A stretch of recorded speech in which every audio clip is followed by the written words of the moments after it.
আল্লাহ পাক সুবহানাহু ওয়া তাআলার অশেষ মেহেরবানিতে আল্লামা গাজী শেরে বাংলা রহমতুল্লাহ স্মৃতি সংসদের উদ্যোগে ঐতিহাসিক আদিমুশান পবিত্র জশ্নে ঈদ মিলাদুন নবী সাল্লাল্লাহু তাআলা আলাইহি ওয়াসাল্লাম মাহফিল স্থান তেলিপাড়া ফকিরহাট সংলগ্ন ময়দান পূর্ব গহিরা আনোয়ারা চট্টগ্রাম। আজ মাহফিলের সভাপতির আসন অলঙ্কিত করেছেন বিশিষ্ট সমাজসেবক ও দানবীর জনাব হাজী নূর মোহাম্মদ সাহেব।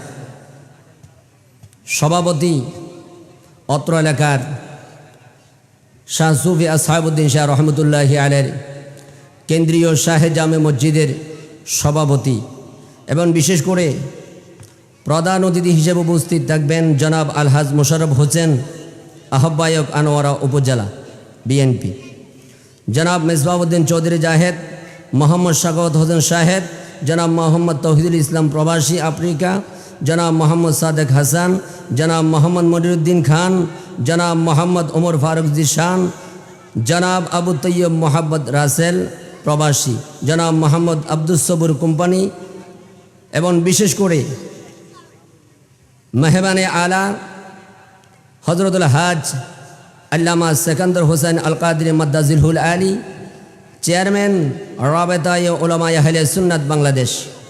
প্রধান বক্তা হিসেবে উপস্থিত থাকবেন মাওলানা মোহাম্মদ নাজিমউদ্দিন নুরি মাদ্দাজিলহুল আলী, পরিচালক জালালিয়া ফকিরিয়া একে সুন্নিয়া মাদ্রাসা ২০০০ পৌরসভা চট্টগ্রাম।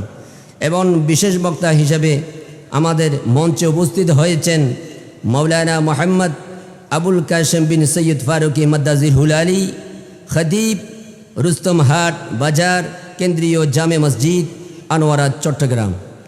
এবং বিশেষ করে আমাদের মঞ্চে উপস্থিত রয়েছেন এই এলাকার বিশেষ করে কেন্দ্রীয় শাহে জামে মসজিদের সহসভাপতি জনাব মোহাম্মদ আব্দুল মান্নান কোম্পানি সাহেব। এবং বিশেষ করে মাইকের আওয়াজ যতদূর পর্যন্ত শোনা যাচ্ছে, যারা আমাদেরকে প্রজেক্টের মাধ্যমে দেখতেছেন এবং শুনতেছেন, বিশেষ করে মা বোনেরা, সবাইকে আমি গুণগারের পক্ষ থেকে জানাই আসসালামু আলাইকুম ওয়া রাহমাতুল্লাহি তাআলা ওয়া বারাকাতুহু।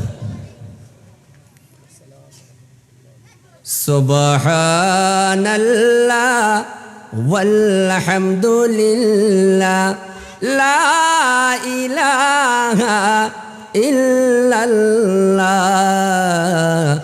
সুবহানাল্লাহ ওয়ালহামদুলিল্লাহ লা ইলাহা ইল্লাল্লাহ।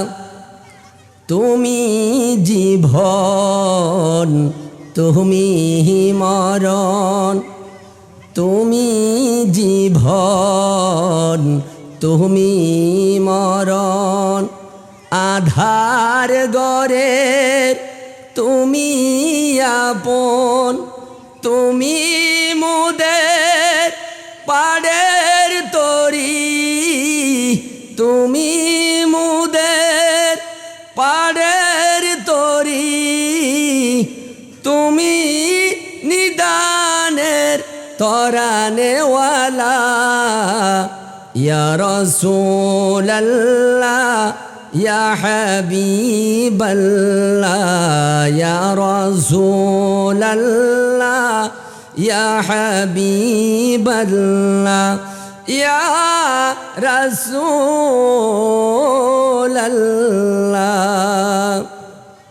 সবাই বলি মারহাবা, মাশাআল্লাহ। ইনশাআল্লাহ সবাই চলে আসবে, একটু অপেক্ষা আমাদের ইনশাআল্লাহ ধৈর্য ধারণ করতে হচ্ছে। সবাই চলে আসুন, সবাই বসে যান, এদিক ওদিক দাঁড়িয়ে না থেকে সবাই চলে আসুন।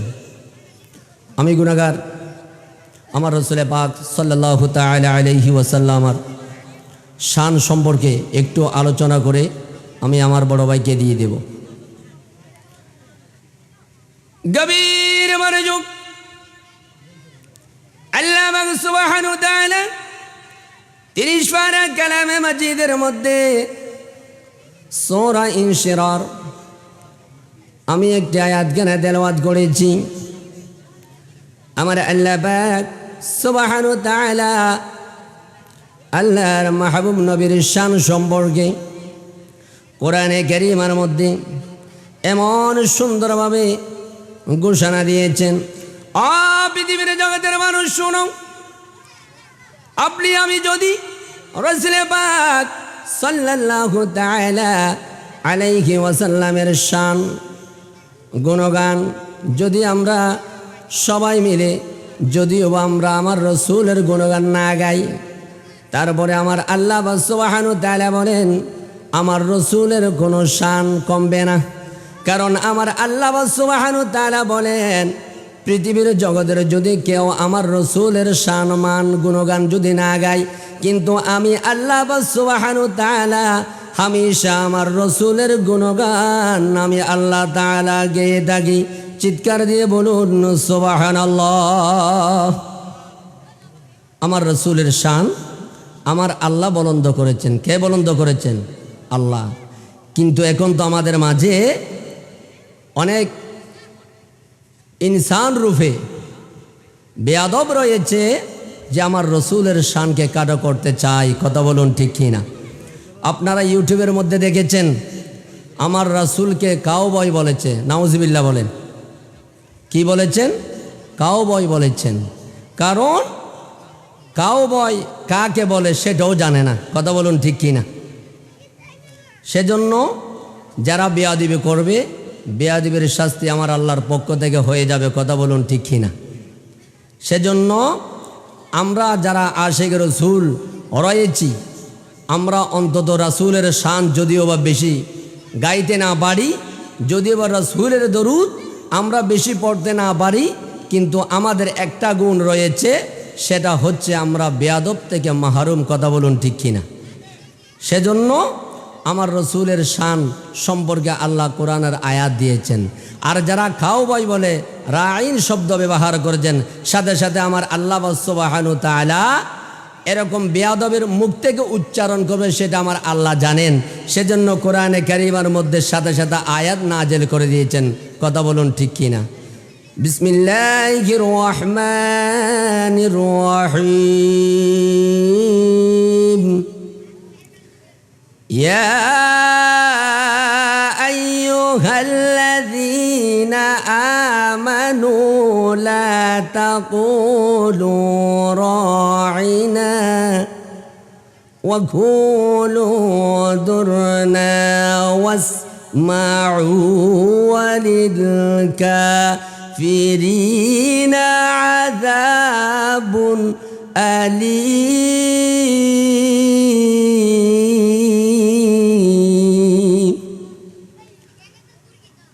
আমার আল্লাহ সুবহানাহু ওয়া তাআলা সূরা বাকারার মধ্যে আয়াত কারা নাযিল করে আপনাকে আমাকে জানান দিয়েছেন, এ পৃথিবীর জগতের মানুষ, তোমরা আমার মাহবুব নবীকে রাইন বলবা না। ওয়াকুলু যুরনা ওয়াসমাউ, কঠোর শব্দ দিয়ে বাক্য দিয়ে আমাকে আপনাকে সম্বোধন করেছেন। তারপর যদিও বা আপনার আমার মুখ থেকে বাহির হয়, আমার আল্লাহ বলে যদিও বা বাহির হয়, তাহলে সাথে সাথে তোমাদের জানা দরকার ওয়ালিল কাফিরিনা আযাবুন আলীম। আমার আল্লাহ বলেন আমার আযাব অত্যন্ত কঠিন, ওই কঠিন শাস্তি তোমাকে পেতে হবে। চিৎকার দিয়ে বলুন নাউযুবিল্লাহ। আমরা শাস্তিও পাবো না, ওই রকম কথা আমাদের মুখ থেকে ইনশাল্লাহ আসবে না। কথা বলুন ঠিক কিনা? যারা রসুল প্রেমিক তাদের জবানের হেফাজত করেন আমার আল্লাহ। চিৎকার দিয়ে বলুন না সুবহানাল্লাহ। আর যারা দুশমনের রসুল তাদের মুখের হেফাজত হয় না, তাদের মুখ থেকে যে কোনো শব্দ বাহির হয়। কথা বলুন ঠিক কিনা? সেজন্য আমরা সেই দিকে যাব না। কারণ আপনি ভাই মাওলানা, আপনি খতিব সাহেব, আপনি ইমাম সাহেব, আপনি আল্লামা, যদিও আমরা আমার নবীর প্রশংসা না করি, প্রশংসা করেন কে? আল্লাহ। সেজন্য আপনার আমার প্রশংসা না করলেও আমার নবীর কোনো জিনিস বা কোনো ক্ষতি হবে না। কথা বলুন ঠিক কিনা? কারণ আমার রসুলের শান সম্পর্কে অনেক নবী রাসূল জেনেছেন, কথা বলুন ঠিক কিনা? কেমনভাবে জানলো একটু করে আলোচনা করি। আমার আল্লাহ সুবহানাহু ওয়া তাআলা পৃথিবীর জগতের মধ্যে 104খানা কিতাব দিয়েছেন, কথা বলুন ঠিক কিনা? 104খানা কিতাবের মধ্যে 4টি বড় বড় কিতাব, একটার নাম হচ্ছে তাওরাত, আরেকটার নাম হচ্ছে জাবুর, আরেকটার নাম হচ্ছে ইনজিল, আর আরেকটার নাম হচ্ছে আল কোরআনুল কারীম। চিৎকার দিয়ে বলুন সুবহানাল্লাহ। ও আশিক রাসূল ভাইরা শুনুন, আমার আল্লাহ সুবহানাহু ওয়া তাআলা মূসাকে যখন তাওরাত কিতাব দিতে ইচ্ছা পোষণ করলেন, ও মূসা তুমি জবেল নূর তুর পাহাড়ের মধ্যে চলে যাও, তোমাকে আমি একটি কিতাব প্রদান করব। মূসা সেইখানে গেলেন, অনেক লম্বা আলোচনার সংক্ষেপে আমি শেষ করে দেব। মূসা আলাইহিস সালাতু ওয়াস সালাম ওখানে যাওয়ার পর আমার আল্লাহর পক্ষ থেকে কিতাবখানা নাজিল হলো, উনি পেয়েছেন, এবং সাথে সাথে জাবুর কিতাব দিবেন। হযরত দাউদ আলাইহিস সালাতু ওয়াস সালামকে ডাক দিলেন, ও দাউদ তুমি সাগরের পাশে যাও, তোমাকে আমি জাবুর কিতাব দিব। উনি সাগরের পাশে চলে গেলেন, জাবুর কিতাব নিলেন, এবং এরপরে হযরত ঈসা আলাইহিস সালাতু ওয়াস সালামকে ডাকলেন, ও ঈসা তোমাকে একটা নির্দিষ্ট জায়গার মধ্যে যাওয়ার জন্য বলা হলো, তুমি সেই জায়গার মধ্যে পাহাড়ের নিচে চলে যাও, কারণ তোমাকে আমি ইনজিল কিতাব দিব। চিৎকার দিয়ে বলুন সুবহানাল্লাহ। 3 জনকে 3 জায়গার কথা বলেছেন, কিন্তু 3 জায়গার মধ্যে গিয়ে তাদের কিতাব আনতে হলো। আর আমার মাহবুব নবীকে এমন একটি কিতাব দিয়েছেন, এমন একটি কোরআন দিয়েছেন, আমার নবীকে কোনো জায়গার মধ্যে যেতে হয় নাই। আমার নবী যেইখানে গিয়েছেন ওই কোরআন সেইখানে গিয়ে উপস্থিত হয়েছেন। আমার রাসূল পাক সাল্লাল্লাহু তাআলা আলাইহি ওয়াসাল্লাম মক্কা নগরীর মধ্যে ছিলেন, সেইখানে কোরআন এসে নাজিল হলো। আমার রাসূল পাক সাল্লাল্লাহু আলাইহি ওয়াসাল্লাম গারে সূরার মধ্যে গেলেন, সেইখানে কোরআন গিয়ে নাজিল হলো। আমার রাসূল পাক সাল্লাল্লাহু আলাইহি ওয়াসাল্লাম মক্কার মধ্যে হিজরত করলেন, মদিনার মধ্যে হিজরত করলেন, মদিনার মধ্যে কোরআন চলে গেল। আমার রাসূল যেখানে কোরআন বলে আমি রাসূলের পিছনে পিছনে থাকি। চিৎকার দিয়ে বলুন সুবহানাল্লাহ। সেজন্য ঈসা আলাইহিস সালাতু ওয়াস সালাম আমার আল্লাহ এক একটা নবীকে এক একটা মুআজিজা দিয়েছেন। মূসাকে একটা দিয়েছেন, দাউদ আলাইহিস সালাতু ওয়াস সালামকে একটা দিয়েছেন, আমার রাসূল পাক সাল্লাল্লাহু তাআলা আলাইহি ওয়াসাল্লামকে মুআজিজা দিয়েছেন। কিন্তু হযরত ঈসা আলাইহিস সালাতু ওয়াস সালাম বলেন, আল্লাহ আমাকে কি মর্যাদা দিয়েছো? আমার আল্লাহ বলেন, তোমাকে সর্বশ্রেষ্ঠ একটা মর্যাদা দিলাম। অনেক মুআজিজার মধ্যে একটা মুআজিজা হলো হযরত ঈসা আলাইহিস সালাতু ওয়াস সালাম কোন একটা মানুষ যদি মারা যায়, কোন একটা মানুষ যদি মারা যায়, সেই লাশের পাশে গিয়ে যদি ঈসা বলতো কুম্বি ইজদিল্লাহ, এই শব্দ বলার সাথে সাথে ওই মৃত ব্যক্তি দাঁড়িয়ে যেতেন। এমন একটি কি দিয়েছেন, মুআজিজা দিয়েছেন, কুম্বি ইজনিল্লাহ বলার সাথে সাথে মৃত মানুষ জীবিত হয়ে যেত। চিৎকার দিয়ে বলুন না সুবহানাল্লাহ। ও ঈসা আপনাকে এত পাওয়ার দেওয়া হলো। ঈসা বলেন, আল্লাহ আমার এত পাওয়ারের কোনো দরকার নাই। সুবহানাল্লাহ বলেন। আল্লাহ এখনো ঈসা চতুর্থ আসমানের মধ্যে রয়েছেন। কোথায়? চতুর্থ আসমানের মধ্যে রয়েছেন। উনি পৃথিবীর জগতের মধ্যে আসবেন, আমরা সবাই জানি, কথা বলুন ঠিক কিনা? এত পাওয়ার এত ক্ষমতা দেওয়ার পরেও ঈসা বলেন, আল্লাহ আমি এত ক্ষমতা চাই না, আমার এত পাওয়ারের দরকার নাই, আমাকে ইনজিল কিতাব দিয়েছেন, আপনি নিয়ে যান। আল্লাহ বলেন, কেন কেন তুমি কন্দন করতে লাগলে কেন? ঈসা বলেন, আল্লাহ আমার এই পাওয়ারের কোনো দরকার নাই, আমার শুধু একটা আশা। সুবহানাল্লাহ বলেন। আল্লাহ বলেন, তোমার কি আশা? ঈসা বলেন, আল্লাহ আমি পৃথিবীর জগতের মধ্যে ক্ষমতা চাই না, টাকা চাই না, পয়সা চাই না, সুন্দর আরাম আয়ুষ কিছু চাই না, আমি শুধু একটা জিনিস চাই, সেটা হলো কিয়ামতের পূর্বে আমি পৃথিবীর জগতে এসে যেন দয়াল নবীর উম্মত হতে পারি। সুবহানাল্লাহ বলেন। সুবহানাল্লাহ।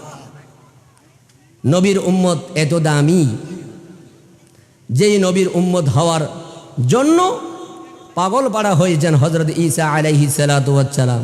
চিৎকার দিয়ে বলুন না সুবহানাল্লাহ। সেই নবীর উম্মত হতে পেরে আমরা খুশি না বেজার? খুশি। তো আমরা কেমন খুশি? এখনও তো মাহফিলে আসতে পারি নাই। আমরা কীরকম খুশি? আমরা কীরকম নবীর উম্মত?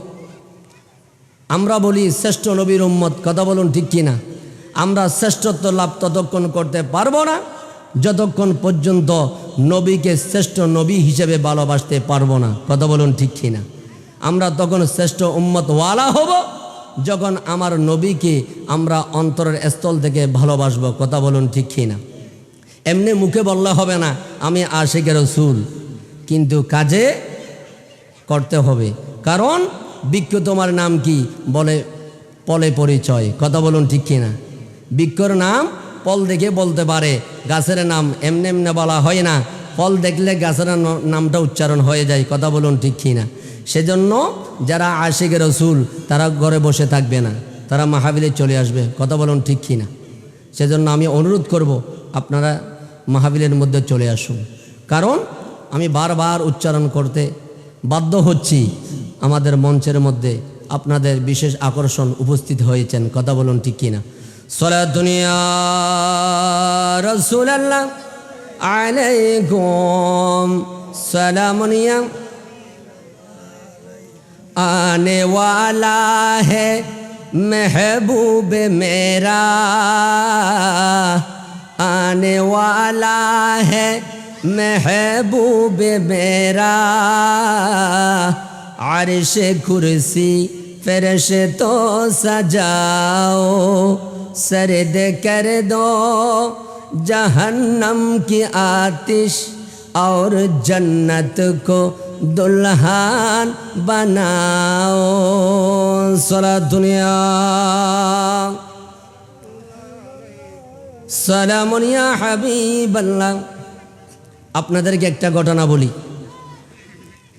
আমাদের প্রত্যেকের রিজিক আসে কোথায় থেকে? আসমান থেকে। কোথায় থেকে? আসমান থেকে। খারাপ মানুষ ভালো হওয়ার জন্য সময় লাগে না, কথা বলুন ঠিক কি না? যে সময়ের মধ্যে আল্লাহর পক্ষ থেকে হেদায়েত হয়ে যায় মানুষ অটোমেটিকলি ভালো হয়ে যায়, কথা বলুন ঠিক কি না? ইরাকের জমিনের একটা ঘটনা। একটা ডাকাতের নাম ছিল মালেক। ডাকাতের নাম কি? মালেক। ওই মালেক দিনের মধ্যে তার সাথীদেরকে নিয়ে রাতে কোন জায়গার মধ্যে গিয়ে ডাকাতি করবে এবং কোন মানুষ থেকে টাকা ছিনিয়ে নেবে সেটা ছিল তার একটা কি প্রোগ্রাম। দিনের মধ্যে উনি সব কিছু ঠিকঠাক করে রাখতেন। একদিন ডাকাত দল সবাই ডাকাতি করতে গেল, উনি বসে রয়েছেন। বসার পরে রাত চলে গেল। দিন যখন হলো এখনো পর্যন্ত ডাকাত দল আসলো না। উনি একটা গাছের নিচে বসা, পাশে আরেকটা গাছ রয়েছে। ওই ডাকাত হঠাৎ করে উপর দিকে তাকালো, কারণ উনি হয়রান পেরেশান হয়ে যাচ্ছেন, ওনার সহপাঠীরা আসতেছে না, সেই জন্য। ওই ডাকাত যখন উপরে তাকালো দেখতে পেল একটা কাক একটা জায়গা থেকে জিনিস নিয়ে, একটা মাংসের টুকরা নিয়ে একটা গাছ থেকে আরেকটা গাছের মধ্যে গিয়ে রাখতেছেন। সুবহানাল্লাহ বলেন। একবার না দুইবার না কয়েকবার যখন এই দৃশ্য দেখলো ডাকাত, ওই মালিক ডাকাত বলেন, আমি হঠাৎ করে উপর দিকে দেখার পরে আমি চিন্তা করলাম এই কাকটা মাংসটা খাচ্ছে না কেন, এই গাছ থেকে নিয়ে আরেক গাছের মধ্যে রাখতেছেন কেন, আমি একটু দেখব সেইখানে কোন জিনিস আছে, কথা বলুন ঠিক কিনা? ওই ডাকাত মালিক যখন ওই গাছের মধ্যে উঠল, উঠার পরে দেখতেছেন একটা অজগর সাপ। কি সাপ? একটা অজগর সাপ। যে সাপের মধ্যে চোখ ছিল না। কি ছিল না? চোখ ছিল না, অন্ধ। ওই সাপের পাশে কে যায় তা অনুভব করার মতো তার ক্ষমতা নাই, দেখার দৃষ্টি নাই, চোখ নাই। যখন দেখলেন ওই অজগর সাপ এমন বিরাট আকারের অজগর, উনি হা করে উপর দিকে তাকালেন। কোথায়? উপর দিকে তাকালেন। উপর দিকে হা করে তাকালেন যেমন উনি দেখার পরে ওই কাকটা মাংস এনে এনে ওনার মুখের ভিতর ঢুকাচ্ছেন। চিৎকার দিয়ে বলুন সুবহানাল্লাহ। ওই ডাকাত দল এই দৃশ্য দেখে উনি হাউ মাউ করে কেঁদে দিলেন। ওই ডাকাত দল বলে, আল্লাহ, আমারও তো হাত দিয়েছ, পাও দিয়েছ, আমাকে দেখার মতো চোখ দিয়েছ, আমাকে ভালো পদ উপার্জন করার মতো সমজ দিয়েছ। আল্লাহ, আমার এত কিছু টাকার পরেও আমি কেন ডাকাতি করি? আল্লাহ, আপনি মানুষকে সৃষ্টি করার আগে, কীট পতঙ্গ বৃক্ষ তরুলতা সৃষ্টি করার আগে আপনি তো রিজিক সৃষ্টি করেছেন। কথা বলুন ঠিক কিনা? আল্লাহ সুবহানাহু ওয়া তাআলা সাথে সাথে সেইখানে একটা আয়াত কারিমা নাযিল করলেন, ওয়া ফিস সামাই রিজকুকুম ওয়া মা তুআদুন। সুবহানাল্লাহ বলেন। আমার আল্লাহ বলেন, ও পৃথিবীর জগতের মানুষ, শুনো শুনো, আমি আসমান থেকে তোমাদের রিজিকের ব্যবস্থা করেছি। তোমরা পৃথিবীর মধ্যে যা কিছু করো না কেন, তোমরা খাওয়ার জন্য করো। আমি তোমাদের মাঝে একটা পেট দিয়েছি, একটা বেলি দিয়েছি, সেইটা ভরার জন্য তোমরা এত নিকৃষ্ট কাজ করো। কথা বলুন ঠিক কিনা? আমার সভাপতি সাহেব একটা অনুরোধ করেছেন, হুজুর, আমাদের এলাকার মধ্যে ঘুষে ভরা, আমাদের এলাকার মধ্যে সুদে ভরা, আমাদের এলাকার মধ্যে খারাপ টাকার বেশা বেশি আনাগুনা, সেই সম্পর্কে একটু করে আলোচনা করবেন। ও ভাইরা আমার, আমি সেই দিকে যাব না, একটু করে যে টানবো। আমার আল্লাহ সুবহানাহু ওয়া তাআলা বলেন, সৎ পথের উপার্জনের মধ্যে সুখ রয়েছে। কথা বলুন ঠিক কিনা? আর অসৎ পথের উপার্জনের মধ্যে দুঃখ এবং কান্না রয়েছে। কথা বলুন ঠিক কিনা? আপনারা আল্লাহ সুবহানাহু ওয়া তাআলা প্রত্যেককে সমজ দিয়েছেন, দিমাগ দিয়েছেন, বিভাগ দিয়েছেন। যদি সুমস্তিষ্ক নিয়ে একটু করে চিন্তা করে দেখেন, তাহলে তার উত্তর পেয়ে যাবেন। কথা বলুন ঠিক কিনা? ওই ডাকাত যখন উপরে উঠে যখন অজগর সাপের মুখের ভিতরে মাংসের টুকরা দেখলেন, উনি হাউ মাউ করে কেঁদে দিলেন। কেঁদে দেওয়ার পরে উনি গাছের মধ্যে বসে বসে ক্রন্দন করতে লাগলেন। কিছুক্ষণ পর ওই ডাকাতের দলগুলা এসে হাজির হলো। ও সরদার, আপনি এমনভাবে কান্না করতে লাগলেন কেন? আপনাকে কেউ কি আপনাকে মারধর করেছে কিনা? আপনাকে গালিগালাজ করেছে কিনা? আমাদেরকে বলেন, তাকে আমরা ধরে নিয়ে আসবো। ওই ডাকাতের সরদার বলে, না না, আমাকে কেউ মারধর করে নাই, আমাকে কেউ মন্দ কথা বলে নাই। আমার সাথী ভাই, শুনো শুনো, আমি কেন ক্রন্দন করি? তোমরা যদি সেই দৃশ্য তোমাদের চোখে ধরা পড়ে, তাহলে আমার চাইতে তোমরা হয়রান পয়রাসান বেশি হবে। চিৎকার দিয়ে বলুন সুবহানাল্লাহ। তখন সেই কথা শুনে এক এক করে ডাকাত সব গাছের উপর উঠল। উঠার পরে দেখতে পেল ওই অজগর সাপের মধ্যে কাক একটা গাছ থেকে এনে এনে তার মুখের মধ্যে মাংসের টুকরা দিচ্ছেন। চিৎকার দিয়ে বলুন না সুবহানাল্লাহ। এই দৃশ্য দেখার পর ডাকাত দল বলে, হে সরদার, এখন আমরা কি করব? আপনি কেন কান্না করতেছেন? এখনো তো আমাদেরকে কিছু বলেন নাই। সরদার বলে, আজ থেকে আমরা আর কি করব না, ডাকাতি করব না। সুবহানাল্লাহ বলেন। আজ থেকে আমরা আর কোনো ডাকাতি করব না, আজ থেকে আমরা ভালো হয়ে যাব। সুবহানাল্লাহ বলেন। আজ থেকে আমরা কি হয়ে যাব? ভালো হয়ে যাব। মানুষের জিনিস আমরা আর চুরি করব না, মানুষকে আমরা কি করব? সুন্দর ব্যবহার করব, মানুষদের সাহায্য সহযোগিতা করব। এমনকি আজ থেকে আমরা আল্লাহর ইবাদতের মধ্যে কি হয়ে যাব? মশগুল হয়ে যাব। এই কথা বলার সাথে সাথে ডাকাতরা বললেন, হ্যাঁ ঠিক আছে সরদার, আপনি যা বলবেন আমরা তা মেনে নেব। সুবহানাল্লাহ বলেন। আপনি যা বলবেন আমরা সবাই তা মেনে নেব। ডাকাতের সরদার বলে, চলো চলো আমরা সবাই একটু গোসল করে নিই। সুবহানাল্লাহ বলেন। আমরা একটু কি করে নিই? গোসল করে নিই। কারণ আমাদেরকে পবিত্র হওয়া লাগবে। আমাদের শরীর নাপাক, আমাদের কি নাপাক? শরীর নাপাক। কারণ আমরা নামাজ আদায় করব, আর নামাজ আদায় করার পূর্বে নিজের শরীর পাক হতে হয়, কাপড় পাক হতে হয়। কথা বলুন ঠিক কিনা? সবাই একসাথে সারিবদ্ধভাবে গোসল করে পবিত্র হলেন, এমনকি নিজের পোশাক সবগুলা কি হলো? পবিত্র করে নিল। এরপরে ওই ডাকাত দল সবাই একসাথে রওনা হতে লাগলেন। ডাকাতের সরদার বলেন, ও আমার সাথী ভাইয়েরা, তোমরা শুনো শুনো, সবাই আমরা মদিনাতুল মুনাওয়ারার উদ্দেশ্যে রওনা হব। চিৎকার দিয়ে বলুন সুবহানাল্লাহ। কিছুক্ষণ আগে ছিল ডাকাত, কিছুক্ষণ আগে ছিল কি? ডাকাত। আর মুহূর্তের মধ্যে হয়ে গেলেন মদিনার যাত্রী। চিৎকার দিয়ে বলুন না সুবহানাল্লাহ। এখন তারা একটা ওয়াদাবদ্ধ করেছেন, কারো কাছ থেকে কোনো জিনিস তারা নিবে না, এমনকি আজ থেকে চুরি ডাকাতি সবগুলা কি করবে? ছেড়ে দিবে। এখন রওনা হতে লাগলো। আস্তে আস্তে যখন যেতে লাগলেন, কনকনে শীতে অবস্থা, কনকনে শীতের মধ্যে যখন রাত হলো, ওই ডাকাত দল যখন সামনের দিকে অগ্রসর হতে লাগলেন, তাদের গায়ের মধ্যে ঠান্ডা অনুভব হচ্ছে। কথা বলুন ঠিক কিনা? একে অপরকে বলতে লাগলো, ও ভাই, আমাদের তো বেশি বেশি কষ্ট হচ্ছে, আমরা শীতের কাপড় কোথায় পাবো? সবাই মিলে সর্দারকে বললেন, হে সর্দার, আপনি অনুমতি দেন, আমরা দোকান থেকে লুটপাট করে আমরা গায়ের মধ্যে পোশাক দিব।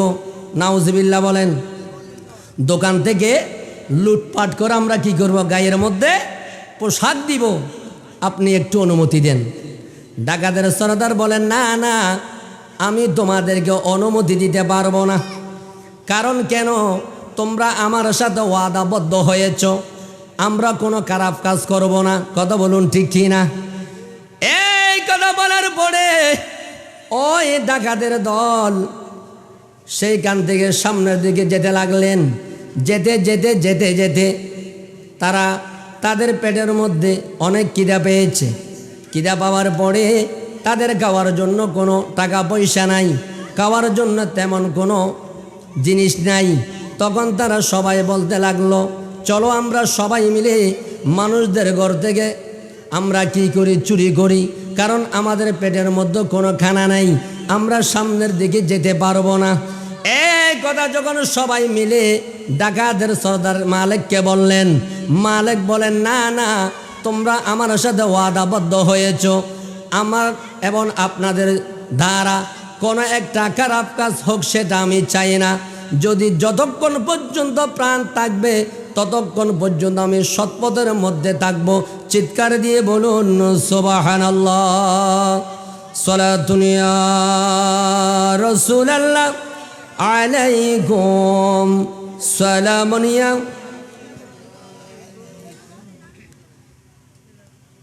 তখন ওই ডাকাতের দল সামনের দিকে যেতে লাগলেন। যেতে যেতে যখন আরেকটু দূরে গেলেন, তখন আল্লাহ পাক সুবহানাহু তাআলা আমার মাহবুব নবীকে বললেন, ও আমার মাহবুব বন্ধু, তোমার উম্মত দেখো কতই না ভালো হয়েছে। সুবহানাল্লাহ বলেন। তখন আমার রসুল পাক সাল্লাল্লাহু তাআলা আলাইহি ওয়াসাল্লাম সেই এলাকার একজন প্রভাবশালী মানুষ, সুবহানাল্লাহ বলেন, একজন প্রভাবশালী টাকাওয়ালা পয়সাওয়ালা মানুষ, যিনি প্রতি বছর বস্ত্রহীনা মানুষকে বস্ত্র পরিধান করান। সুবহানাল্লাহ বলেন।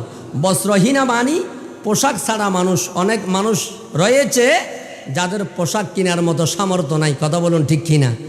এবং অনেক মানুষ রয়েছে যারা কিনে খাবে সেই সামর্থ্য নাই। তখন ওই প্রভাবশালী মানুষ প্রতি বছর কি করেন? মানুষদেরকে খাওয়ান এবং যাদের গায়ের মধ্যে পোশাক নাই তাদেরকে পোশাক দেন। সুবহানাল্লাহ বলেন। ওই প্রভাবশালী মানুষ, উনি আমার আল্লাহর বান্দা এবং আশেকে রসুল ছিলেন। সুবহানাল্লাহ বলেন। উনি আশেকে রসুল ছিলেন। উনি 5 ওয়াক্ত নামাজ আদায় করতেন, তাহাজ্জুদ গুজার করতেন, এমনকি সদা সর্বদা আমার রসুলের দরুদ শরীফ আদায় করতেন।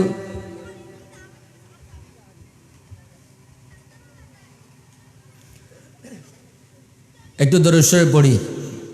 আল্লাহুম্মা সাল্লি আলা সাইয়্যিদিনা মাওলানা মুহাম্মদ ওয়া আলা আলি সাইয়্যিদিনা মাওলানা। একটু আমার সাথে সাথে বলুন, বহু দূরে মদিনা আমরা কেমনে যাব জানি না। বলুন, বহু দূরে মদিনা আমরা কেমনে যাব জানি না। আমার দয়াল আল্লাহ দয়া করো, দয়াল আল্লাহ দয়া করো, পুরাও মনের বাসনা। লা ইলাহা ইল্লাল্লাহ, জোরে লা ইলাহা। আল্লাহ আল্লাহ জিকির করো, পীর মুর্শিদের চরণ ধরো। আল্লাহ আল্লাহ জিকির করো, পীর মুর্শিদের চরণ ধরো। হুজুরি কলবে নামাজ পড়ো, হুজুরি কলবে নামাজ পড়ো, কসবে দেখবে নূর আল্লাহ। লা ইলাহা ইল্লাল্লাহ, জোরে লা ইলাহা, জোরে লা ইলাহা। আল্লাহ ছাড়া মাবুদ নাই, বলো নবী ছাড়া উপায় নাই। কথা বলুন ঠিক কিনা? আল্লাহ ছাড়া আমাদের কোনো মাবুদ আছে? নবী ছাড়া আমাদের কোনো উপায় আছে? কেউ বুকে হাত দিয়ে বলতে পারবে আমার আল্লাহর প্রয়োজন নাই, নাউজুবিল্লাহ, আমার রসুলের দরকার নাই? এরকম কেউ বলতে পারবে? পারবে না। সেজন্য আমার আল্লাহ আমাদের মাবুদ এবং রসুল হচ্ছে আমাদের মুক্তির দিশারি। কথা বলুন ঠিক কিনা? সেজন্য শায়েররা বলেন, আল্লাহ ছাড়া মাবুদ নাই, বলো নবী ছাড়া উপায় নাই। নবীকে যদি পাইতে চাও তোমরা, নবীকে যদি পাইতে চাও, কামেল পীরের কাছে যাও। লা ইলাহা ইল্লাল্লাহ, জোরে লা ইলাহা ইল্লাল্লাহ। বলো, বহু দূরে মদিনা আমরা কেমনে যাব জানি না। বলো, বহু দূরে মদিনা আমরা কেমনে যাব জানি না। আমার দয়াল আল্লাহ দয়া করো, দয়াল আল্লাহ দয়া করো, পুরাও মনের বাসনা। লা ইলাহা ইল্লাল্লাহ, জোরে লা ইলাহা, লা ইলাহা ইল্লাল্লাহু মুহাম্মাদুর রাসূলুল্লাহ সাল্লাল্লাহু তাআলা আলাইহি ওয়াসাল্লাম। ও আশিকে রাসূল, অলি প্রেমিক ভাইরা, পঞ্জগানা মুসল্লিন কিরাম, এই এলাকার সম্মানিত ব্যক্তিরা একটু করে শুনুন। ওই ডাকাতের দল যখন সামনের দিকে যেতে লাগলেন, কনকনে শীতের মধ্যে গায়ের মধ্যে কোনো কাপড় নাই, পেটের মধ্যে খিদায় কাতর হয়ে গেল, কোনো কানা নাই। কথা বলুন ঠিক কি না? কিন্তু আমার রাসূল পাক সাল্লাল্লাহু তাআলা আলাইহি ওয়াসাল্লাম যদিও বা মদিনাতুল মুনাওয়ারায় রওজা মোবারকে, কিন্তু আমার রাসূল সেইখান থেকে ইরাক থেকে মদিনার যাত্রীদেরকে দেখার ক্ষমতা আছে কিনা? দিয়েছেন কে? আল্লাহ। আর অনেক এখন মানুষরা বলে আমার রাসূল নাকি মরা, নাউজুবিল্লাহ বলেন। আমার রাসূল জিন্দা, শুধু তাই নয়, আমার রাসূল বলেন আমার যারা কাঠি উম্মত, যারা কাঠি প্রেমিক, তারাও জিন্দা। সুবহানাল্লাহ বলেন, তারাও জিন্দা। তার প্রমাণ হলো মসজিদের পাশে কবরস্থান আছে কিনা, রাস্তার পাশে কবরস্থান আছে কিনা, ও পৃথিবীর জগতের মানুষ শুনে নাও, যদি মানুষ মরা হয়, মরা মানুষকে কোনো সালাম দেওয়া হয় না। কথা বলুন ঠিক কিনা? সালাম দেওয়া নেওয়া আমার রসুলের সুন্নাহ। কথা বলুন ঠিক কিনা?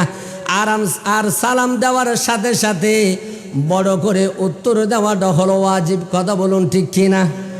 সেজন্য আমরা একে অপরকে সালাম দিই। আমি যদি আপনাদেরকে সালাম দিই, আপনারা সালামের উত্তর দেন। কথা বলুন ঠিক কিনা? আমি সালাম দিচ্ছি, আমার কণ্ঠ বাহির হচ্ছে, তার মানে আমি জীবিত। আপনি সালামের জবাব দিচ্ছেন, তার মানে আপনিও জীবিত। কথা বলুন ঠিক কিনা? আমরা যখন কবরের পাশে যাই তখন আমরা বলি আসসালামু আলাইকুম ইয়া আহলাল কুবুর। কথা বলুন ঠিক কিনা? ও কবরওয়ালা, ও কবরবাসী, আপনার উপর আমার আল্লাহর পক্ষ থেকে শান্তি বর্ষিত হোক। কথা বলুন ঠিক কিনা? আপনারা ডিসাইড করেন, আপনারা বলেন আমরা যদি কাকে সালাম দিব? যিনি জীবিত তাকে। কথা বলুন ঠিক কিনা? আমরা সালাম দিই, তারা শুনতে পাই, কিন্তু একটা জিনিস হলো তারা সালামের উত্তর দেয় কিন্তু আমরা শুনতে পাই না। কথা বলুন ঠিক কিনা? সেজন্য কবরস্থানের মধ্যে যারা আমরা বলি মানুষ মারা গিয়েছে, না না, মারা যায় নাই, তারা আপনার আমার কাছ থেকে কি হয়েছেন? লুকিত হয়েছেন। সুবহানাল্লাহ। সেজন্য আমি আর দীর্ঘায়িত করব না। ওই ডাকাতের দল যখন সামনে যাওয়ার সাথে সাথে মদিনাতুল মুনাওয়ারা থেকে আমার মাহবুব নবী ওই প্রভাবশালী ব্যক্তিকে স্বপ্নের মধ্যে দেখাচ্ছেন, এ ডেলিভারের জমিনের প্রভাবশালী মানুষ, তুমি কেন ঘুমাচ্ছ? আমার আশেকরা খেতে পারে না, গায়ের মধ্যে পোশাক নেই, তুমি তাড়াতাড়ি যাও, তাদেরকে পোশাকের ব্যবস্থা করো, তাদের কানার তুমি ব্যবস্থা করে দাও। চিৎকার দিয়ে বলুন সুবহানাল্লাহ। সেজন্য ডাকাতরা কি হলো? ভালো হয়ে গেল। সেজন্য আমার আল্লাহ সুবহানাহু ওয়া তাআলা বলেন, ইয়া আইয়ুহাল্লাযীনা আমানুত্তাকুল্লাহা ওয়া কুনু মা'আস সাদিকিন, তোমরা সত্যবাদী এবং আল্লাহ এবং রসুল প্রেমিকদের সাথে তোমরা কি করো? উঠা বসা করো। এবং সালেহীন যারা নেককার বান্দা তাদের মাজারের মধ্যে যাও, কারণ সৎসঙ্গে স্বর্গবাস, অসৎ সঙ্গে সর্বনাশ। যদি ভালো মানুষদের সাথে যদি তুমি চলাফেরা উঠা বসা করো তাহলে তোমার সম্মান বৃদ্ধি হবে, আর যদি খারাপ মানুষের সাথে তুমি উঠা বসা করো তাহলে তোমার সম্মান ক্ষুণ্ণ হবে। কথা বলুন ঠিক কিনা? আমার সভাপতি সাহেব ওই কথাটা বলেছেন যে আমার এলাকার মানুষ আমি চাই ভালো হয়ে সবাই সুন্দরভাবে আমরা বসবাস করি। কথা বলুন ঠিক কিনা? সেজন্য আপনাকে আমাকে সবাইকে সুন্দর পথে চলতে হবে, ইহদিনাস সিরাতাল মুস্তাকিমের পথে সবাইকে তাকতে হবে এবং চলতে হবে। দেখবেন তাকা এবং চলার মধ্যে অনেক ফায়দা হবে। কথা বলুন ঠিক কিনা? আর যদি সেই পথকে আমরা যদি ভুলে যাই তাহলে দিন দিন আমাদের কষ্ট বেড়ে যাবে, আমরা দুঃখ দুর্দশা আমাদের কাছ থেকে যাবে না। সেজন্য আমি আর দীর্ঘায়িত করব না, শুরু থেকে যা কিছু বলেছি সবাইকে আমল করার তৌফিক দান করুন। সবাই বলে আমিন। ওয়া আখিরি দাওয়ানা আনিল হামদুলিল্লাহি রাব্বিল আলামিন। আসসালামু আলাইকুম ওয়া রাহমাতুল্লাহি তাআলা ওয়া বারাকাতুহু।